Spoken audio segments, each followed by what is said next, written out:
Chapter 4. Thomas McKee was half asleep in the room across the hall from Jeremy. He groaned after the third ring of the phone. Mondays, Thomas thought. I hate Mondays. As usual, something was happening to get his Monday off to a miserable start. This week, it was the phone ringing at 6:30 again. Last week, it was Thurman Milner calling. He was Thomas's boss, the head of Connecticut Legal Associates in Hartford.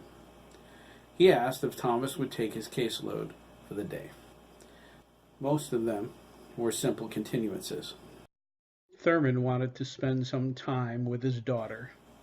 Madeline, who everyone called Millie, was home from college for a visit.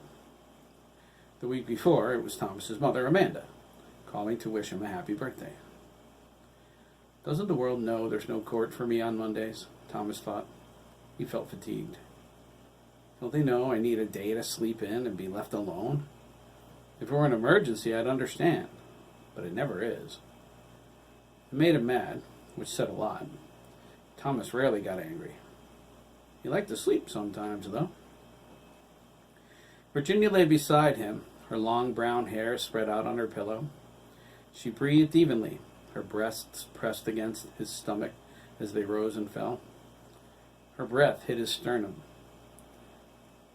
Her hand rested on his hip, just above his pelvis, where it remained after their lovemaking last evening.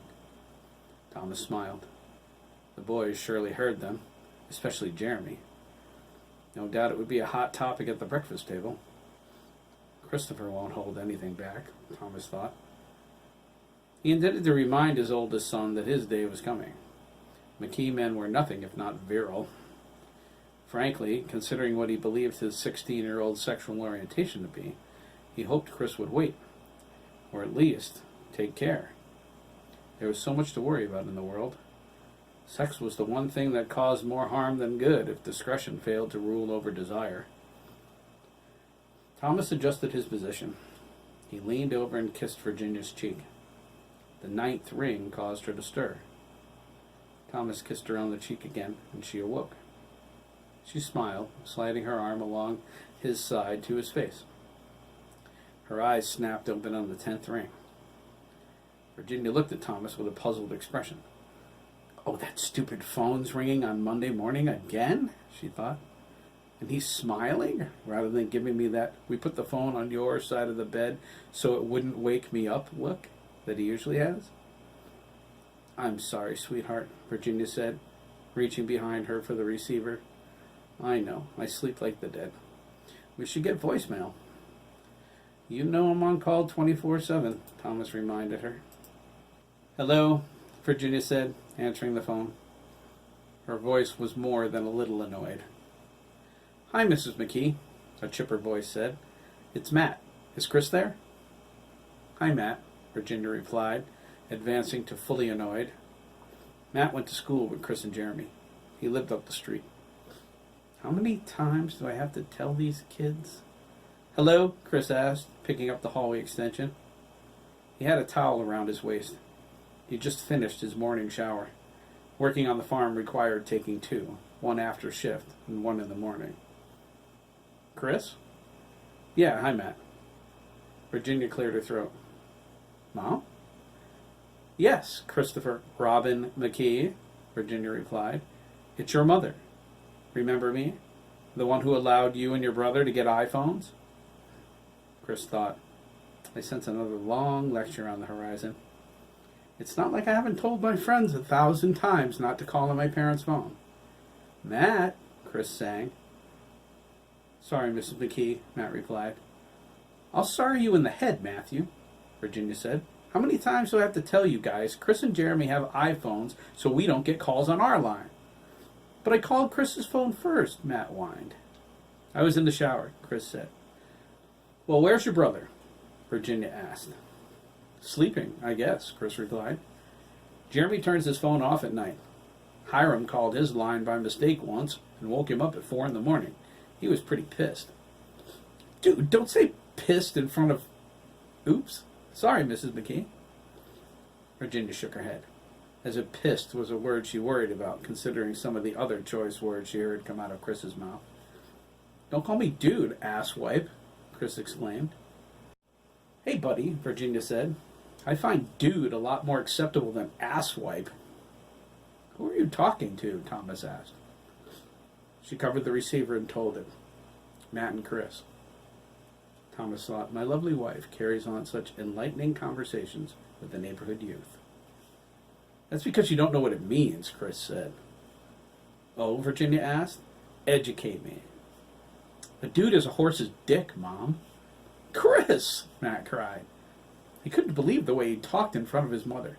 If Matt ever said that in front of his mother, Linda would ground him for a century. Are you boys still camping tonight? Virginia asked, assuming that's what prompted this phone call. They couldn't wait until the bus stop? I guess, but... Matt began, feeling foolish. Stupid, stupid, stupid. I can't tell her why I'm calling. So why did I call on this phone? Duh. It's that teenage instant gratification thing, Mom, Chris replied, coming to Matt's rescue. And yes, we're camping. Jeremy's coming too. Virginia raised an eyebrow. She thought, Jeremy isn't much for camping, not like Chris. It's a wonder he didn't stay in Scouts. At least Jeremy stayed until he was 12. By 13, he was too mature for that kid stuff. Still, if Jeremy's going camping, I guarantee the boys are up to something, probably partying. This is a new one for Jeremy. Chris, however... Virginia was sure Chris was drinking with his friends whenever they camped out, but she let it go. He didn't get into any trouble, and whoever was buying the liquor stayed well behind the scenes. She monitored him closely, though. If his drinking became more than social, she would intervene. She respected his space, his right to make his own decisions, yet she tried to guide those decisions without a lot of direct interference. The camping trip was a first for Jeremy. She supposed it was time for him to experiment. Most teenagers did. She wondered if alcohol was all they were using, but unless there was some modern way to cover the signs, or the smells, she believed the boys were clean. She gave them a lot of room to make their own mistakes, but there was a limit to her liberalism. She even stayed out of the way when Chris decided to take a job. That was a tough one. Virginia thought the idea was ridiculous. Thomas made plenty of money. Besides being an excellent lawyer, he handled the firm's probate and estate matters. The thought of the boys working was ridiculous, but Chris was adamant. Virginia tried to dissuade him. She graphically described what he was in for working on a farm, the long hours, the rough weather, being up to his knees in manure. She figured that would be the clincher, considering Chris and his obsessive attitude towards his appearance. But he wouldn't hear of it. He wanted his own money. Virginia elected to wait about. She figured he wouldn't last a week. There was no way he could stand it. That was a year ago. She had to admit she was surprised. Hiram Milliken was an older gentleman with a quiet manner and an honest face. He won Virginia over 5 minutes into their conversation on Chris's first day. They sat on lawn chairs next to the front porch of his trailer, sipping coffee. He gave her a tour of the barn, the grounds, brought her inside the mobile home, but stopped her from going into the Victorian. He said there were rats in there. Virginia was glad for the heads up. She hated rats.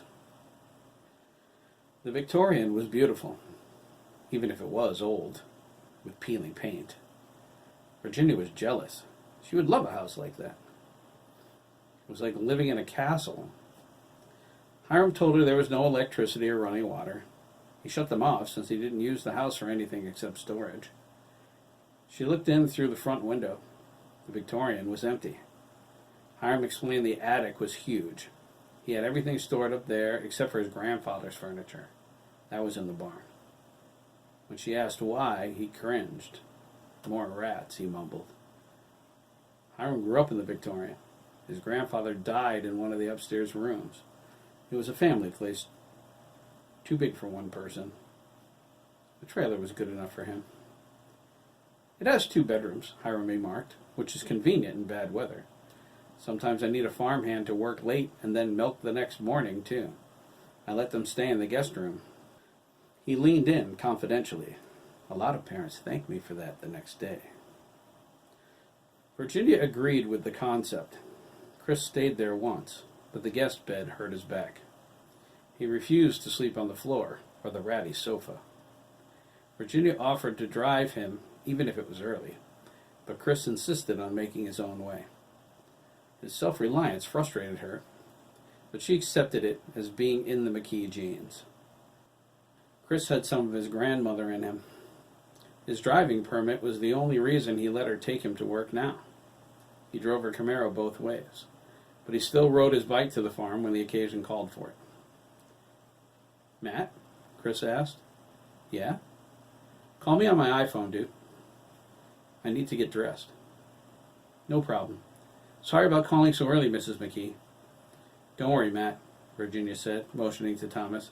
"Mr. McKee will kill you later." "Yeah," Thomas growled. He leaned his ear toward the receiver. Chris said, "Right, Dad. You can bore him to death with one of your guess what happened at the office today stories." "Hey, screw you, Junior," Thomas laughed. Virginia slugged him. "Eat me, butt muncher." Virginia hung up the phone. "That's enough of that. I'm up now, and coffee is top on my list of things to do."